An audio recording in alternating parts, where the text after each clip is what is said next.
Bien chers amis de Café Évangile, quand il fit jour, Jésus sortit et s'en alla dans un endroit désert. Les foules le cherchaient. Elles arrivèrent jusqu'à lui et elles le retenaient pour l'empêcher de le quitter. Mais il leur dit, aux autres villes aussi, il faut que j'annonce la bonne nouvelle du règne de Dieu, car c'est pour cela que j'ai été envoyé. Bien-aimés dans le Seigneur, qu'est-ce que le Christ a de différent pour que les foules se mettent à le chercher? Qu'est-ce qu'il a de différent? Et c'est là la question primordiale que nous devons nous poser, nous qui sommes les disciples du Christ, nous qui faisons chemin avec lui, toi qui fais chemin avec le Seigneur. Qu'est-ce que tu as vu de différent en lui que tu n'as pas vu en d'autres personnes ou que tu n'as pas vu en d'autres réalités divines et qui t'a amené à suivre le Seigneur? Chacun aura à donner sa réponse de son expérience personnelle avec le Christ. Dans ces foules qui cherchaient le Seigneur, il y avait de tout. Il y avait certains qui le cherchaient pour les miracles. Il y avait d'autres qui le cherchaient parce qu'ils aimaient l'écouter. Et il y a également d'autres qui le cherchaient par pure curiosité. Mais je crois que l'idéal dans ces paroles que nous venons d'écouter, c'est la motivation qui les amène à chercher le Christ. Ils se sont mis en chemin. Même celui qui se met en chemin par curiosité, il y a quelque chose qui le motive. Si la motivation de début, elle est imparfaite, du moins la volonté de chercher le Seigneur et d'être avec lui est déjà un grand pas.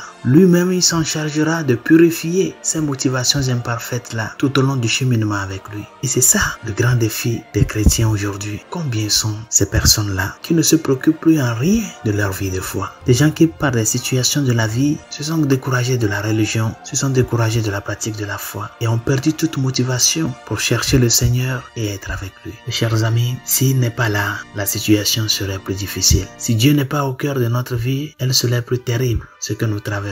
C'est pour cela, apprenons à lui donner la place. Prends sur toi le courage d'aller vers le Seigneur, de le chercher. Meus-toi vers lui, parce que lui aussi est en train de se mouvoir vers toi, afin que cette rencontre soit celle qui transforme cette vie, la tienne. D'autre part, chers amis, quand on se rencontre avec le Seigneur, on reçoit quelque chose. Et ce qu'on reçoit, on ne le reçoit pas pour soi. C'est pour aller le donner à d'autres. C'est ça le sens de la gratitude. La gratitude et la reconnaissance est le cœur de l'évangile. Une vie qui n'est pas disposée à donner, mais seulement à recevoir, arrivera un moment où cette vie sera tellement encombrée que même le souffle d'air, ce souffle-là, qui rajeunit le cœur, il ne le trouvera pas. C'est la gratitude. Et c'est cette gratitude-là que le Seigneur nous manifeste quand il dit dans l'évangile, je dois aller aussi à d'autres endroits annoncer l'évangile. Ce que tu as reçu, ce qu'il t'a fait vivre de par son amour, montre-le aux autres. Transforme-toi en un messager de l'évangile afin que lui qui a mis en toi cette bonne semence puisse la voir fleurir, donner du fruit et parvenir à d'autres. Bonne journée, Dieu vous bénisse.